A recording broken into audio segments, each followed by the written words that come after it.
There is a place on this earth where the wind carries stories older than memory, where mountains rise so high they seem to pierce the sky itself, and rivers run cold and clear through valleys that have sheltered human life for tens of thousands of years. That place is Afghanistan. Say that name, and the world often flinches. The headlines, the history of conflict, the decades of struggle. They have shaped how the world sees this land. But they have not shaped the land itself. The mountains do not know of politics. The rivers do not stop for war. And the people, the warm, proud, ancient people of Afghanistan, have endured every storm and remained. Today we are going somewhere different. We are not going to the Afghanistan of the news cycle. We are going to the Afghanistan of poets and traders, of turquoise lakes and saffron fields, of hand-woven carpets that tell stories, and bread baked in clay ovens at sunrise. We are going to discover one of the most extraordinary, misunderstood, and breathtakingly beautiful countries on the face of this earth. Come with me. Let's begin. To understand Afghanistan, you first have to understand its place in the story of human civilization. This is not a young country in an old world. This is one of the oldest inhabited places on Earth. Archaeological evidence suggests that humans have lived in what is now Afghanistan for at least 50,000 years. 50,000. Think about that for a moment. When much of the world was still figuring out how to survive, people here were already building communities, developing languages, and beginning to understand the land around them. Around 3000 BCE, the region was part of the Bronze Age world, connected to the great civilizations of Mesopotamia and the Indus Valley. Lapis lazuli, that extraordinary deep blue stone, was mined here in the mountains of Badakhshan and traded all the way to ancient Egypt. Afghan lapis lazuli has been found in the tombs of pharaohs. It colored the eyeshadow of Cleopatra. It ground into pigment, painted the ceilings of European cathedrals centuries later. Afghanistan has always been at the center of the world. In the 6th century BCE, it became part of the mighty Achaemenid Persian Empire, ruled by Cyrus the Great and later Darius. Then came Alexander of Macedon, the man we call Alexander the Great, who swept through in 330 BCE, founding the city of Alexandria on the Oxus, which we now know as Ai-Khanoum. He was so taken with the region that he married a Bactrian princess named Roxana, the daughter of a local chieftain. Even conquerors fell in love with this land. After Alexander came the Maurya Empire, then the Greco-Bactrian kingdoms, then the Kushans, a dynasty that built one of the most powerful empires of the ancient world, stretching from Central Asia to northern India. It was under the Kushans that Buddhism flourished in Afghanistan. Monasteries were carved into cliffs. Enormous Buddha statues were erected. The great Bamiyan Buddhas, which we will speak of later, were built during this era. Then came Islam in the 7th century CE, sweeping through the region and transforming it forever. By the 10th and 11th centuries, the Ghaznavid Empire, with its capital in what is now the Afghan city of Ghazni, was one of the most powerful and culturally sophisticated empires in the Islamic world. The poet Ferdowsi wrote under their patronage. The philosopher and physician Ibn Sina, known in the West as Avicenna, lived and worked in this era and region. This was a golden age of science, poetry, and art. Then came the Mongols. Genghis Khan and his armies swept through Afghanistan in the 13th century, leaving devastation in their wake. Cities like Balkh, once called the mother of cities, were reduced to rubble. And yet, Afghanistan rose again. It always has. Under Timur and the Timurid dynasty, Herat became one of the jewels of the Islamic world, a center of art, architecture, and scholarship that rivaled anything in Europe or the Middle East. Afghan miniature painting, Afghan tile work, Afghan poetry. This was a renaissance. In the 18th century, the modern Afghan state was born when Ahmad Shah Durrani united the Pashtun tribes and founded the Durrani Empire. He is considered the father of Afghanistan. His tomb still stands in Kandahar today, a place of quiet reverence.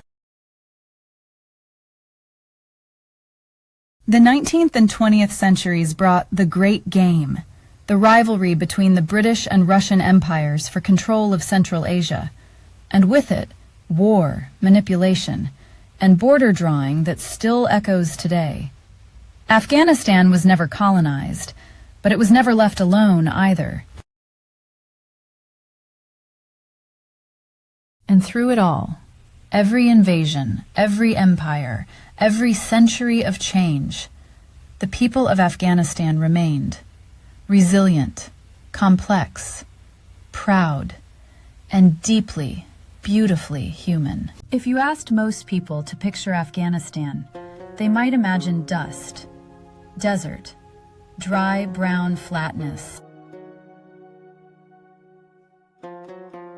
And they would be so wonderfully, completely wrong.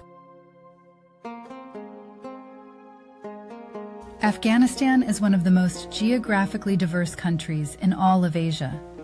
It stretches across nearly 650,000 square kilometers, larger than France. And within that space, it contains multitudes. Soaring mountain peaks, fertile green valleys, rolling sand dunes, turquoise alpine lakes, vast plateaus, river deltas rich with wildlife, hot southern deserts and freezing northern steppes.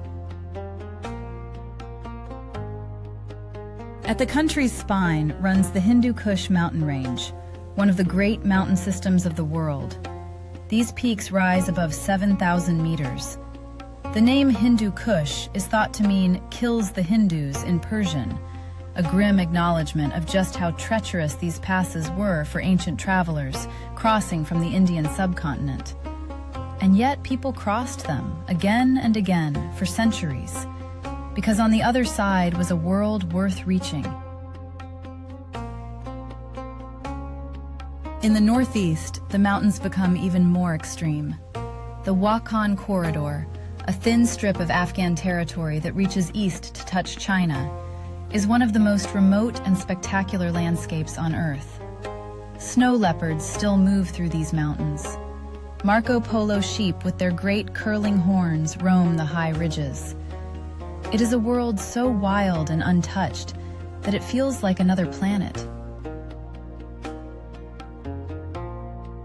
Then there is the north, the broad plains of Balkh and Kunduz provinces, where the land opens up into something almost impossibly lush in spring. Fields of wheat and cotton, orchards of pomegranate, apricot, and almond. The great Amu Darya River forming the border with Uzbekistan and Tajikistan, slow and wide and brown with mountain silt. To the west is the city of Herat, sitting at the edge of a semi-arid plain, surrounded by pistachio forests and vineyards. Afghan grapes are remarkable, sweet and fat and bursting with flavor. For centuries, Herat has been a place where the desert meets civilization, a crossroads between Iran and Central Asia. In the south and southwest lies the Registan, one of the great sand deserts of Asia, a sea of dunes that shifts in size in the wind. In summer, it is ferociously hot. In winter, the temperature plummets. And in the brief, vivid spring, it blooms. Flowers appear overnight as if by magic. And then, Bandi Amir, We will return to it in more detail, because it deserves more than a mention. But know this. There exists in the mountains of central Afghanistan a series of lakes so brilliantly, impossibly blue, that photographs of them look like they have been digitally enhanced. They have not. That is simply what they look like. Nature at its most excessive. Afghanistan is not one landscape. It is 20, and each one will take your breath away in a different way. Now let us travel.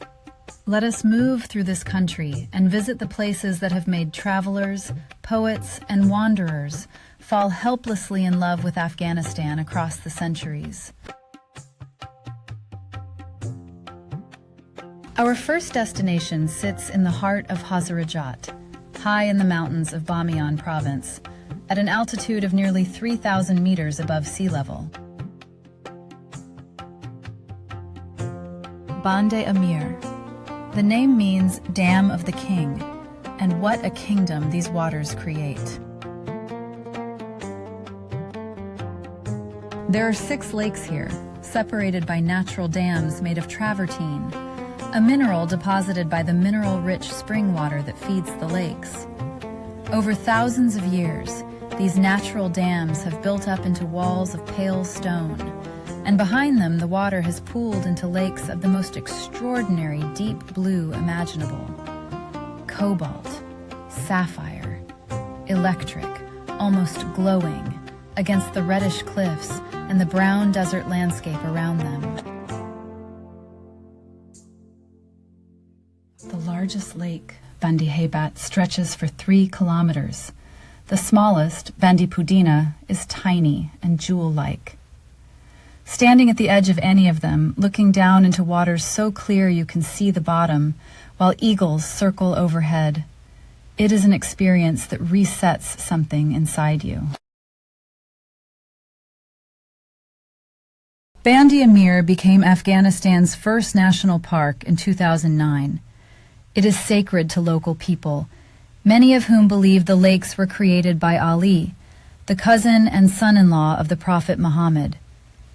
A shrine sits at the water's edge. Families come here on Fridays, the holy day. Children run along the shores. The sound of laughter and prayer mingles with the wind off the water. If you go nowhere else in Afghanistan, go here. Now we travel to one of the most poignant and powerful places in all of Afghanistan, the Bamiyan Valley. Bamiyan sits at 2,500 meters altitude, a green valley cradled by rust-red cliffs. It is beautiful in every season. Emerald in summer, golden in autumn, white and silent in winter. The people of Bamiyan are mostly Hazara, one of Afghanistan's many ethnic groups, with faces that carry the traces of Mongol heritage and eyes that have seen a landscape of extraordinary drama their whole lives. But Bamiyan is known to the world for what is no longer there. For over 15 centuries, 2 enormous Buddha statues stood carved into the cliffs of Bamiyan. The larger one, known as Salsal, stood 55 meters tall, one of the tallest standing Buddhas in the world. The smaller, called Shamama, stood 38 meters. They were carved in the 6th century CE, during the height of Buddhist civilization in this region, and for over 1,000 years they watched over the valley, their faces serene, their robes carved in flowing detail. In March 2001, the Taliban destroyed them. Using artillery, anti-aircraft guns, and explosives over several days, they reduced 15 centuries of human achievement to rubble. The world watched in horror. Even many Muslim scholars condemned the act. The empty niches in the cliff face still gape like wounds. And yet, Bamiyan endures. The niches are still there, solemn and vast. The cave complexes around them, where Buddhist monks once lived and painted vibrant frescoes, can still be explored. A UNESCO effort to partially rebuild or illuminate the Buddhas has been discussed for years. And the valley itself, the sky above it, the farmland below it, the people who live and love and raise children in it, remains achingly, stubbornly beautiful. There is something profound about standing before those empty niches. They are a reminder of what can be lost, and also of what cannot be destroyed. The memory, the meaning, the love that human beings invest in beautiful things. West now, to Herat, one of the oldest continuously inhabited cities in the world, one of the most beautiful. Herat has been called the Pearl of Khorasan, Khorasan being the great historical region that stretches across parts of modern Afghanistan, Iran, and Central Asia. At its peak under the Timurid dynasty in the 15th century, Herat was the intellectual and cultural capital of the Islamic world. Poets wrote here, painters worked here, architects built here. The city was as significant as Rome, as Constantinople, as Baghdad. The Great Friday Mosque of Herat, the Masjid-i-Jami, is the centerpiece of the old city. It has stood in various forms for over 8 centuries, rebuilt and restored and embellished by successive rulers, each adding their own layer of devotion and artistry. The tile work is extraordinary, a riot of turquoise, cobalt, white, and gold, geometric patterns of mesmerizing complexity. To walk through it is to feel small in the best possible way. The Herat Citadel, known as Qala Ikhtiyaruddin, is one of the oldest fortresses in Afghanistan, its origins going back at least 2,000 years. It was rebuilt by the Timurids, damaged, restored again. Today it stands on a hill at the city's heart, a massive mud brick fortress that commands the whole valley. The minarets of Herat, the 5 surviving minarets of the Musalla complex, built by Queen Gauharshad in the 15th century, lean at precarious angles, their elaborate tile work still beautiful despite centuries of neglect and earthquake damage. Queen Gauharshad herself was remarkable, a woman of power and patronage who shaped the cultural life of a dynasty. She deserves to be as famous as any queen in history. And the bazaars of Herat, oh, the bazaars. Covered markets where light filters down in dusty golden shafts. The smell of spices, cumin, cardamom, dried rosebuds. The sound of haggling and laughter, craftsmen at work, a carpet weaver here, a coppersmith there, a man painting intricate designs on blue pottery that has been made in this city for centuries. Herat's blue-painted pottery is famous across the region. Each piece hand-painted, each one unique. Herat is also the city most influenced by Persian culture. The accent, the food, the music, the poetry, all carry Persian flavors. People here quote Hafez and Rumi the way others quote song lyrics. Poetry is not a luxury in Herat. It is the air. Now to the capital, to Kabul. Kabul is a city of contradictions. It sits in a high valley, surrounded by mountains on all sides, at 1,800 meters altitude. It is one of the highest capital cities in the world, which means the air is thin and crisp, and on clear days the snow-capped peaks seem close enough to touch. Kabul has known war like few other cities on Earth. It has been bombed, shelled, occupied, and rebuilt so many times that its layers of history are literally visible in its streets. A Soviet-era apartment block beside a Mughal-era garden, beside a freshly painted shop selling mobile phones.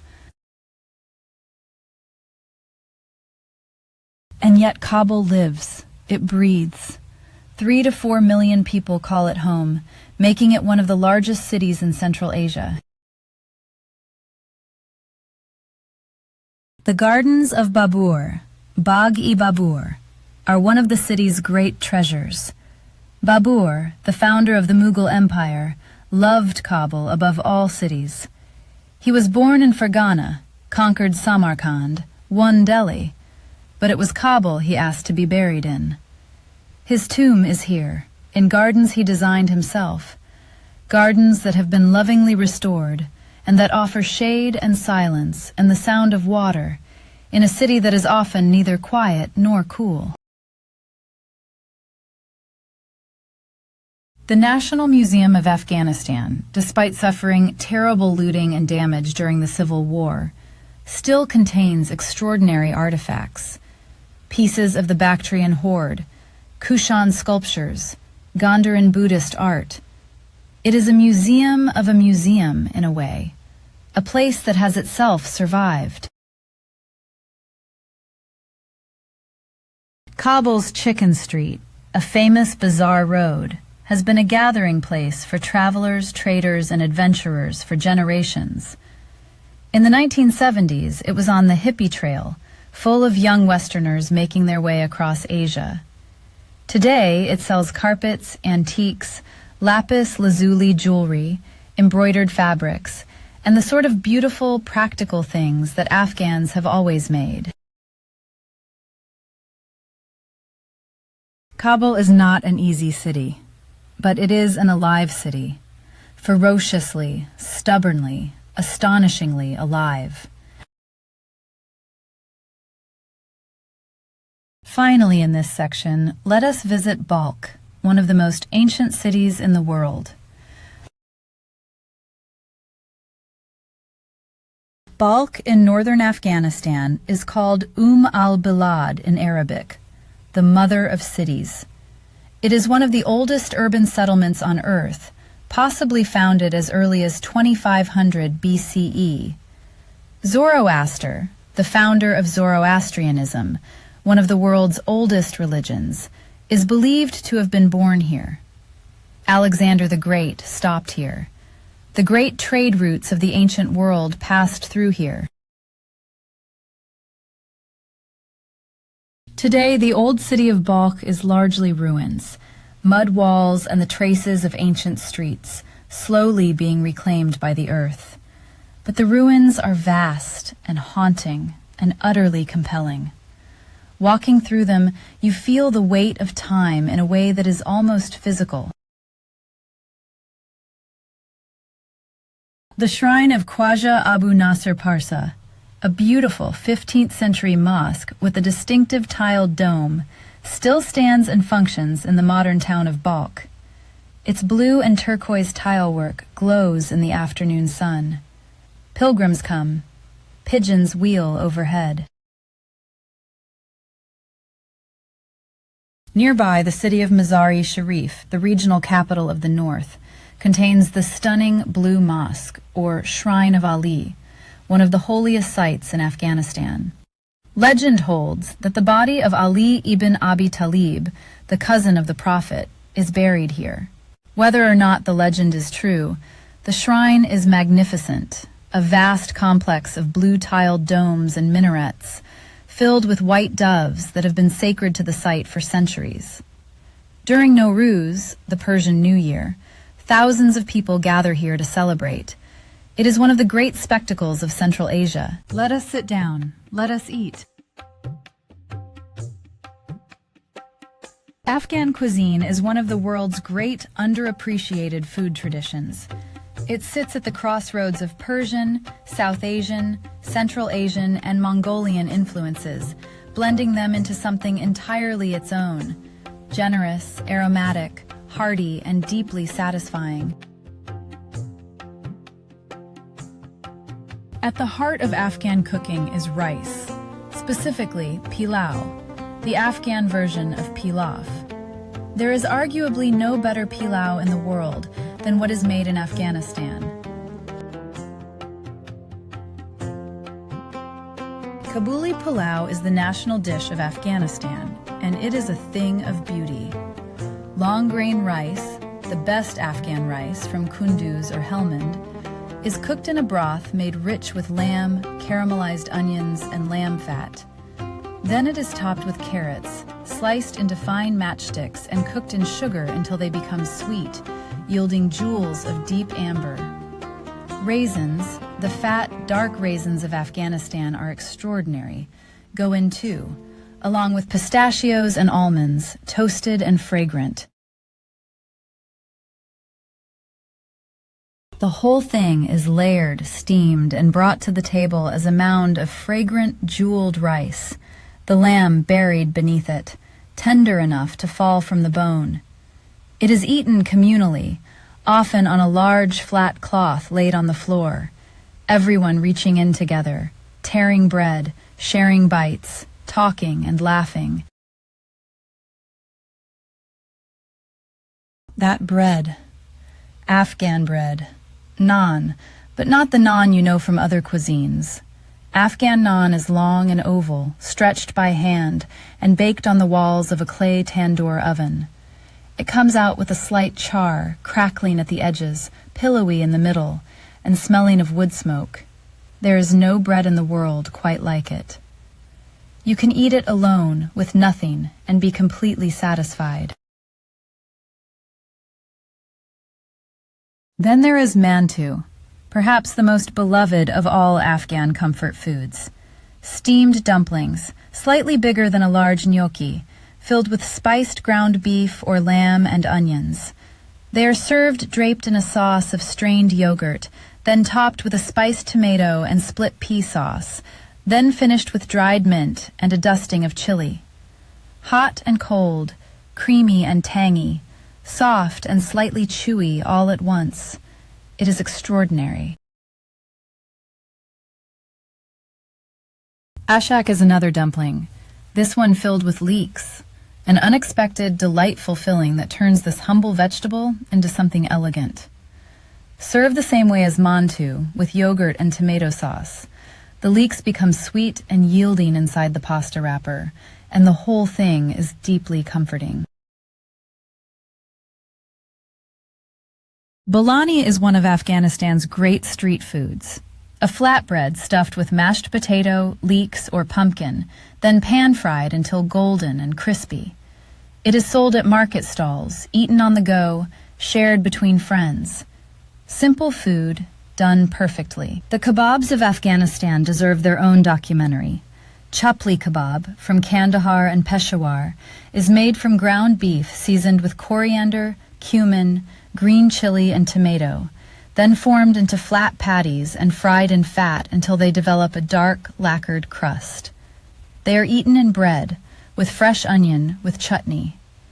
Tikka, chunks of lamb marinated and grilled over charcoal, is eaten everywhere, its smoke perfuming the air of every bazaar. Afghan fruit deserves special mention. The country grows some of the finest fruit in the world, a fact recognized across the region for centuries. Afghan pomegranates from Kandahar are world famous, enormous, deeply red, bursting with jewel-like seeds that taste of raspberry and honey. Afghan melons, especially the yellow Galia-style melons grown in Kunduz and Balkh, are so sweet they were historically exported to courts across Central Asia as luxury gifts. Afghan grapes, the enormous, seedless kishmish variety, are dried into raisins that are worth their weight in gold. And then there is tea. Chai is the lifeblood of Afghanistan. You cannot have a conversation, close a deal, greet a guest, or get through a cold morning without tea. Green tea, chai sabz, is drunk in the east and south. Black tea, chai sia, is more common in the north and west. In Herat, tea comes with cardamom and sometimes a pinch of saffron, turning it gold and perfumed. It is always served sweet, always served generously, always served with hospitality that goes beyond politeness into something that feels like love. Afghan hospitality, in fact, is one of the country's defining characteristics. The Pashtun Code of Pashtunwali demands that a host offer every resource they have to a guest: food, shelter, protection. This is not performance. This is not tourism. This is a deeply held value that shapes daily life. A stranger who arrives hungry will be fed. A traveler who arrives cold will be given warmth. In Afghanistan, the guest is sacred. Afghanistan is not a museum. It is a living country full of living people, making art and music and meaning every single day.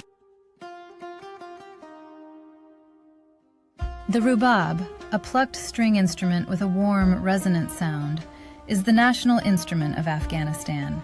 Its music is one of the most distinctive sounds in the world, halfway between the sitar and the oud, entirely its own.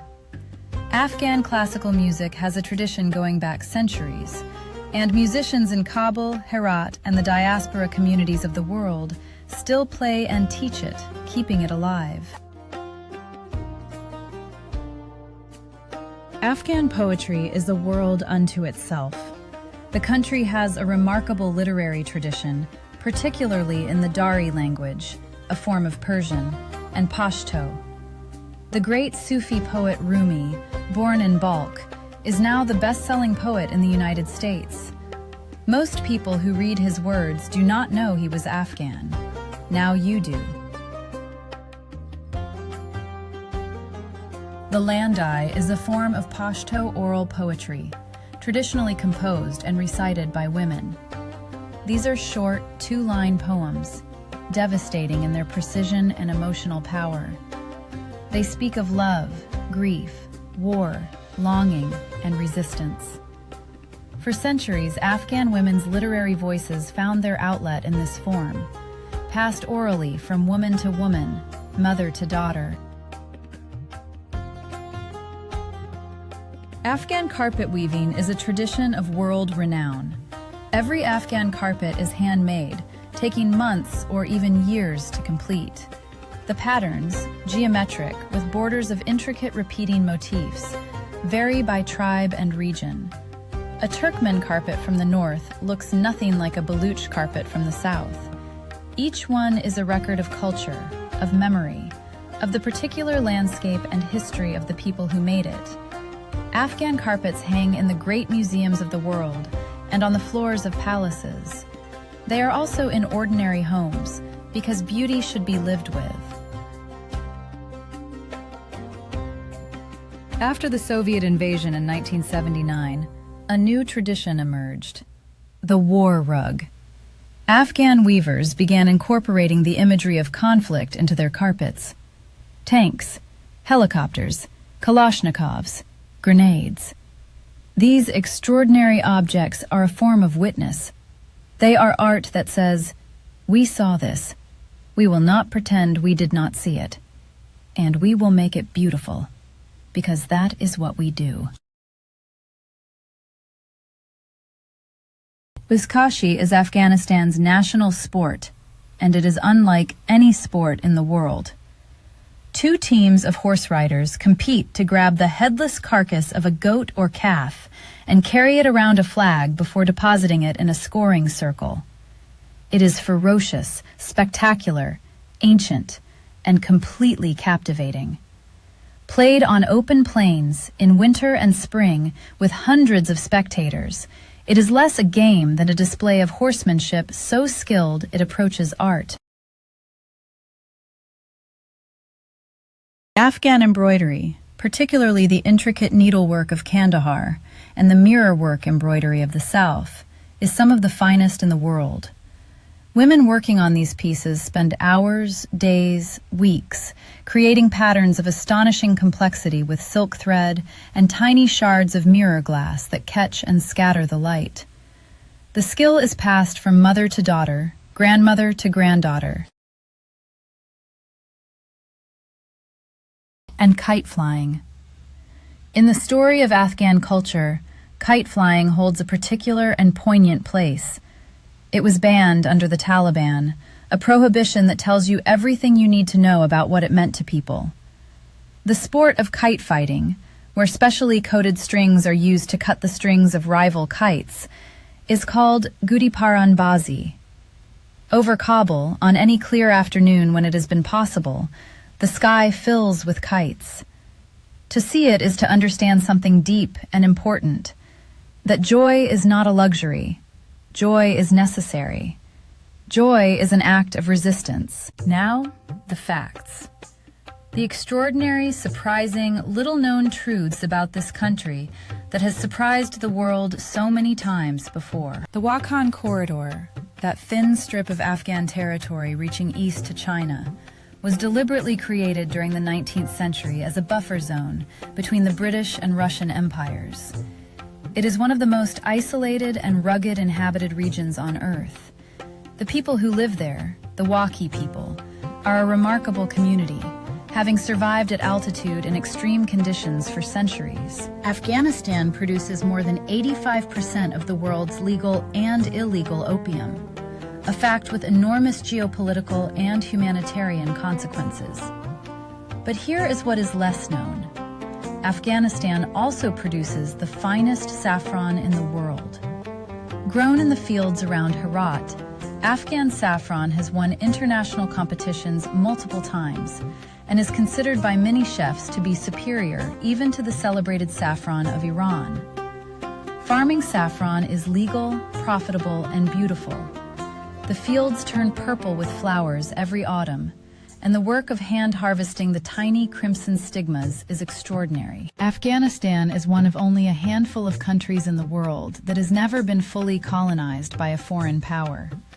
The British tried 3 times, in 1839, 1878, and 1919. Each time they were repulsed. Afghanistan was called the graveyard of empires, long before the Soviet Union or the United States added their names to that list. Afghanistan has a tradition of extraordinary female literary voices. Rabia Balkhi, a 10th century poet from Balkh, is one of the earliest known female poets in Persian literature. She died for her love. Legend says she wrote her final poem in her own blood. Her story has echoed through Afghan culture for 1,000 years, a reminder that women's voices in this land are ancient, powerful, and unsilenceable. Dari and Pashto are the 2 official languages of Afghanistan, but within the country's borders, over 50 languages are spoken. Afghanistan is one of the most linguistically diverse countries in the world. Uzbek, Hazaragi, Turkmen, Baluchi, Nuristani, Pashai. These and many more are spoken by communities who have maintained their linguistic identities across centuries. The ancient city of Ai-Khanoum, discovered by archaeologists in northern Afghanistan in 1961, was a remarkable Hellenistic city founded by Alexander the Great's successors. It had a Greek-style theater, gymnasium, and palace in the heart of Central Asia. Its discovery rewrote our understanding of how far Greek culture traveled and how deeply it mixed with local traditions. Tragically, the site was looted extensively during the Civil War. Afghanistan is one of the world's largest producers of dried fruits and nuts. Pomegranates, raisins, figs, apricots, pistachios, almonds, and pine nuts. And these have been central to Afghan trade for thousands of years. Afghan pistachios have been found in the ruins of ancient Mesopotamian cities. They were luxury goods before the concept of a luxury goods market even existed.